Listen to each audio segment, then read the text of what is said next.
la loi de Parkinson. Et non, non, non, non, ce n'est pas une loi qui fait trembler. C'est une observation sociologique et organisationnelle observée par l'historien Cyril Northcote Parkinson, le type en gris.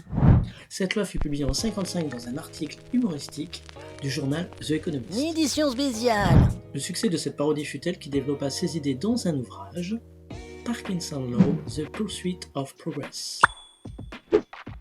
Il observait que plus une structure devenait grande, plus elle devenait inefficace. Il critiquait avec finesse que même si la charge de travail restait stable ou diminuait, le nombre de personnel, lui, augmentait. Et voici la dite loi. Le loi, c'est moi. Le travail s'étale de façon à occuper tout le temps disponible pour son achèvement.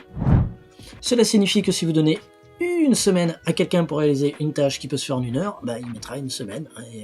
Et en plus, j'ai eu du mal à finir. Hein. J'étais un peu short au niveau du temps. Un peu charrette. Donc cela entraîne des mécanismes sous-jacents, comme par exemple la procrastination. On connaît ça.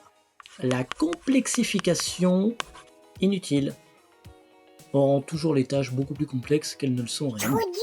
Et le remplissage du vide, en l'absence de pression temporelle, on meuble. Donc, si tu dois retenir une chose et une seule, mets-toi une deadline, comme on dit dans le jargon professionnel de l'entrepreneuriat, ou mets-toi une date au final, quand tu as une tâche à faire. Ça te booste à te sortir un peu les doigts. Allez, bisous!